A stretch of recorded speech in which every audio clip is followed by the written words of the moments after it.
Hi, good morning, and thank you for being here at the West Texas Reading Symposium in El Paso, Texas. We're here with Rhonda Leon and Mr. Nowlan Savage. With us, we also have Ms. Gabriela Camacho. Hi, and I am Silvia Zacarias. So we're very excited that you guys are able to be here today with us and tomorrow for our West Texas Reading Symposium. We would like to ask you some questions, if that's okay with you, and we're going to go ahead and get started. Yes, we're so excited that you're here. Thank you so much for being here. Everyone's excited. We hear and we see all the comments. We hear the comments. So thank you for being here. We'd like to start with, just tell us a little bit about your background.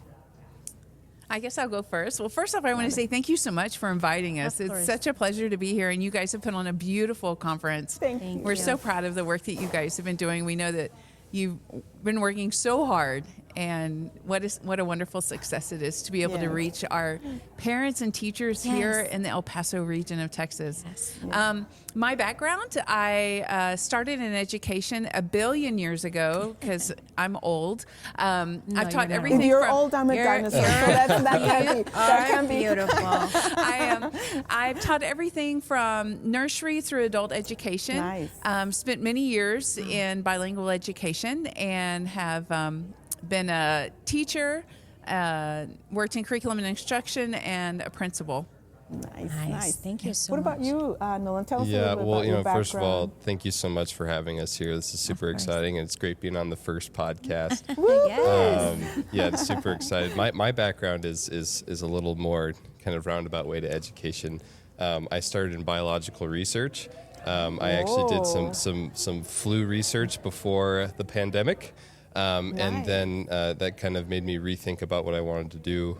I got into higher education and then went to the agency where I now have my current role. So kind of a roundabout way, and definitely I think what really drew me to public education was my wife being a first grade teacher. And seeing what she's done and kind of drawing towards that.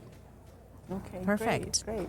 Yes. So tell us what brought you to TA, or what took you to TA? What pathway did you follow that you ended up at TEA, Texas Education Agency? That sounds so important, but we're really not that important. I would say that's a really long answer, but at the heart of it is just a desire. I think I can speak for both of us. We love education. We love students. I have a passion for seeing them succeed, and the opportunity to be able to work at TEA is an opportunity to work on a greater level and to be able to reach people and to work with wonderful ESCs like you guys who are really the champions.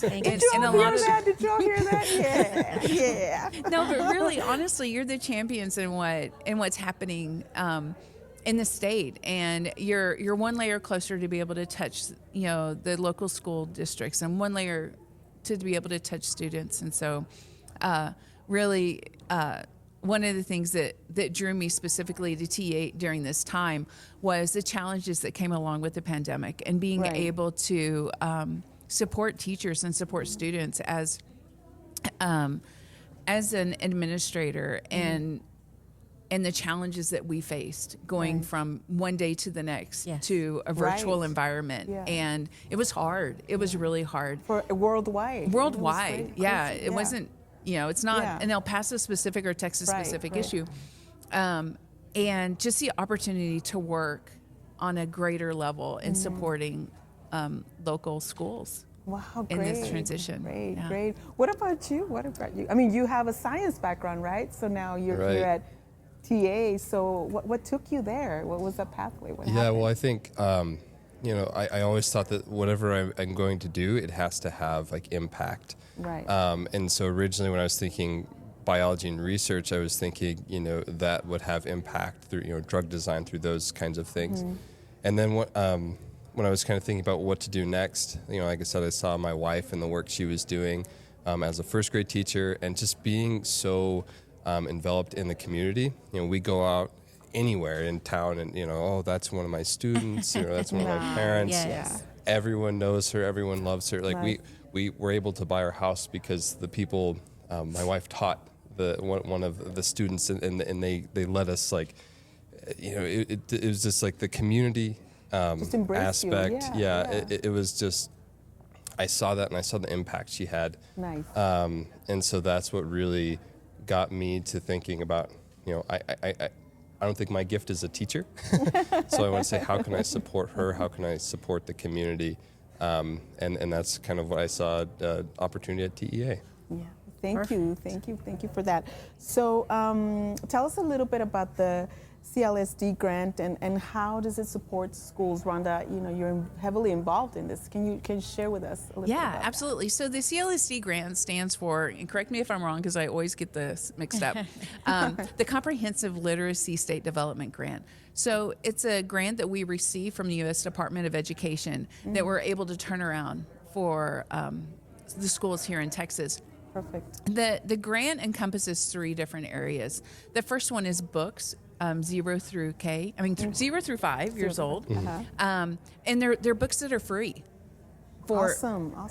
They're virtual, they're actual books that parents can get their hands on. We have them in English and in Spanish, so that they can get them into their homes, and along with resources on how to read to your kids, because literacy is so important. It's so important. It starts at home. It starts at home. Right. It starts, at zero. At zero, right? It starts at 0. In the womb, right? Sometimes Right. we read to our babies in the womb. Yeah. Yeah, Yes. absolutely. Yeah. So that's one strand. The strand that I most strongly work with, there's 2 parts of that one, and it has to do with providing literacy coaches across the state. And then the other one are literacy conferences, much like this one. Yes. Right? Ta-da! Where we're able to really provide that quality professional development for our communities and for our teachers and literacy and the newest things that are happening, strong foundations for literacy that they can take back to their classrooms and see that impact on their students. That's great. So can we go back real quick about the books that are available for parents for their kids? How can parents access those books? Yeah, that's a great question. B3texas.org, B3tx.org, and I'm sure we can get a link Absolutely. in the description. And we'll share it on our website too. Yeah, absolutely. They'll go to our website, the Books Beginning at Birth program, B3 as we call it, and they'll be able to sign up for the book program. And like I said, on that website, there's just tons of resources for parents to get started immediately, and a wealth of links to other great early literacy programs. Perfect. Thank you so and I much. just want to add that it is available in Spanish and English. So beautiful. Yes. Parents, whoever wants to access the link can go into the language and choose your language, and it gives you all the Are information these in also English or digital Spanish. books or just hard copies? Digital and Digital. print, Perfect. primarily print. That there's something different about having the print in your Yes. hands, but they do have digital options as well. Perfect. Okay, well, thank you so much for your responses. We do have a few more questions. So one of the questions that we really would like to know is, or the answers to this question is, what are the priorities of the grant to serve traditionally underserved populations? So what is the grant going to do, again, to serve those students, populations that have been underserved in the past? Maybe the strategies or Well, one of our main focuses is certainly working with our emergent bilinguals. yes. It's one of our target areas, and so a symposium, a conference like this one is exactly where our heart is at, is to help with that, with our emergent bilinguals. Yeah, well, I think when we were selecting our subgrantees, we designed the process to select, to supporting children, low-income families, to support English language learners. We really wanted to support our underserved populations, and so we tried to make sure that all of the money for this grant was really going towards those populations. Yes. That's Are there great. going to be like more grants that will be geared to these populations in the future? Yeah, I don't know. I would say, especially at the agency, that's been a huge priority, is serving our English language learners. And so really everything we're developing now is geared around those supports. I know the U.S. Department of Education is always asking in any of their discretionary grants that we support those underserved populations as well. So, not only is this something that's coming from the agency, but from the U.S. Department of Education, and I know Rhonda and I we'll jump on any opportunity we can get. Yes, and we will do too. So thank you for saying that, because that actually is a connection to what Montserrat Garibay from the U.S. Department of Education just talked about. She talked about her upbringing. She talked about everything that she had to deal with when she was younger as an undocumented citizen. So thank you so much for that and for thinking about these underserved populations. So the next question that we have now is, how is TEA supporting schools to reduce the educational gaps that were provoked by COVID? I think one of the main areas that we're working on is with our COVID response to instructional materials. We call it CRIMSI, right? Where we have entire teams of people who, were activated once COVID hit, and we realized the reality of what that meant for our education, for our students. And so we have an open educational resources team that began to develop materials that could be used virtually and in person. I work with that program very closely in providing high quality instructional materials. And we've already launched our reading language arts. We've launched our math. We're working on social studies and sciences, and providing free curriculum to teachers and school districts across the across Texas. You could probably access it across the country if you wanted to, but and getting the training necessary into teachers and the materials for them to be able to service our students. And really the focus isn't on remediation, because remediation means that we're going to go back to the beginning and pull them up. But we're really looking on learning acceleration. So where are we at now? And how do we accelerate that learning to close in those gaps for our students?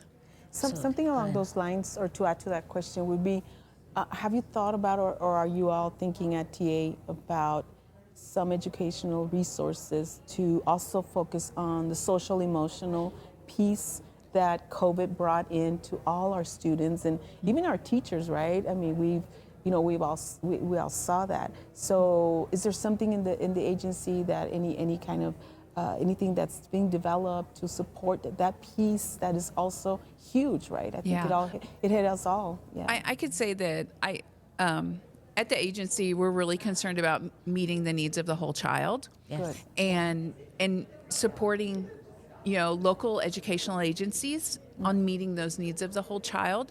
And so I can't tell you something very specific about what we're doing in that regards, but I know it's a constant conversation. Right. And everything that we do and everything that we're working on is thinking about how do we support the whole child and families and local education agencies. And that's one of the things that the podcast will be doing. We will be addressing social emotional as well, because that's a piece that we have not addressed it to its full, right? And we see the need. The teachers see the need, and it's something that we want to address too. So this podcast will have that platform too, and we do plan to bring experts for that. So we thank you for your support, because I know you're very supportive. They all support our ideas, and thank you so much. But that is a piece that's really embedded in our hearts too. Yes. And you're right, the whole child, right? It's not just academics, which is huge. It's important, but that emotional piece too. And actually, Dr. Cardona, the Secretary of Education, in one of his first speeches, he talked about to teachers, he talked to educators in general, and he said that the first things that we needed to do coming back to schools was to focus on precisely what you just said, the social emotional component. That was the first thing, first and foremost. So thank you so much for that question. So we have one last question for you. And again, it's our thank you favorite so question. much. Thank you. Yes. And thank you so much again for your time. Tell us about your collaboration with Region 19 and this grant. tell us about all those beautiful moments that we've had with those conversations and meetings and when we so on and asked so you for forth. more money. Well, working with Region 19 has really been a blessing for us. Did you hear that? Did you hear what he just said? we really, it's been a great partnership. And Rhonda and I talk all the time where we're like, we're going to tell people that we knew both of you. And we helped you get started. We met them in person. We love supporting your vision. And I feel like I have the easiest job in the world where I just get to write the check and let you guys come up with the great ideas. And so it's just been a wonderful partnership. What made you come here to this specific conference? Because you have like several conferences, several service centers have been, were awarded this grant. So I'm not sure if you're going to visit every single conference, or maybe there was just a few that you selected. So why are you here? Why? Well, first off, we're here because of our love for education, right? I mean, I would like to say, you would probably like to hear that we're here because you wrote us a song at Christmas. We actually did. They wrote us a Christmas song. Definitely helped. And we got more money with that. No, we Helped did. a little bit, but apart from the song, we would have been here anyway because we really support and believe in your vision and what you're doing here for the people in the El Paso area and for Region 19. And thank you. We just wouldn't miss it for the world. Oh, that's great. And I do have to say though that we love all of our ESCs, of course, and we do try to actually make all the conferences and be a support. Nice. And somebody said earlier today that we really have the best ESCs in the nation, and I agree. Yes. One of my greatest joys is being able to work with all the ESCs in Texas, because you guys are an example of many that are passionate educators who are passionate about students and are passionate about supporting schools. And so, again, you guys are the rock stars. Thank we you appreciate so much. you. What do you see our collaboration, like what are the next steps for future collaboration between TA and us? I nice think I'd love to see as many opportunities as we can continue. Like I said, this partnership has been wonderful, and I think kind of the more opportunities that we can collaborate, I think the better. And I think about like the grant that we work on, we want to expand, and we want to work with all of our regional service centers, but we just want to continue to kind of grow those relationships. Thank you so and much. we love the collaboration. We really Absolutely, do. We yes. do. I mean, we're actually blessed and honored for you blessed. to be here and for you to see that vision as well and to share the vision that we have, because the vision is, again, parents, and I'm sure that you have seen our flyer of the symposium today, Friday, February the 10th. The sessions were for parents in both English and Spanish. And then we're going to have another session a little later today for teachers only that is going to be led by Dr. Monica Lara. And tomorrow, Saturday, is going to be a full day of sessions for teachers. If you had an opportunity to share a message with our parents today, what would it be? And I'm going to ask you the same question for tomorrow. What message would you give for our teachers if they were to hear you? They will. But for, let's say, for tomorrow. So again, a message for parents, a message for teachers coming from you, from your positions, and representing TA. I think that our message would be that we are truly here to serve you. That everything that we do, and I guess the answer goes to both to parents and to teachers, that we are here to serve the students of Texas. And it doesn't matter their background. It doesn't matter how much money they have. It doesn't matter what language they speak. Our heart and our passion is to serve the students and to serve the teachers and the administrators and the educators of Texas. And that's at the absolute heart and motivation of everything that we do. And so our ears are open. Earlier today, we heard we have 2 ears and 1 mouth, and truly our ears are open to hear and to what the needs are, and to do everything in our power to help meet those needs and the best service for our students. Thank you. What about you, Nowlan? Yeah, and I think that's a large reason why we come to these conferences, is so we get to, well, this is great that we have a parent-focused one here. We get to hear from the parents. We get to hear from the teachers. Right. And I think that's a big thing is, my message would be is that we hear you, and, we are truly, doing what we can to support both parents and teachers. And we're from the government, and we're here to help. But we really are. Yeah. We really are. And you are, because we serve as a liaison, really, the service centers, right? Yes. So we hear the needs. We're at the forefront with the teachers, with the parents, and then we get to talk to you and share our vision. And I must say, you have embraced our vision. Yes. Thank you for taking our emails at 1 in the morning, for Yes, we do that. scheduling meetings like every week, and we talk about you all the time, right? Yes. She's next to my office, and every idea and everything that we have, for our teachers, for our parents, it's coming from here. We're educators. We've been educators, and like we said, and you're it's so just supportive for that. Thank you. exactly that. It is again that connection that we had since the beginning, with you understanding our vision, Yes. with you accepting and celebrating the ideas Celebrating, that we yes. had, not just shutting them down, but actually listening, like you're saying, active listening to what we had to say, Yeah. with all the meetings that we've had at night, The singing, everything. 1 in the morning.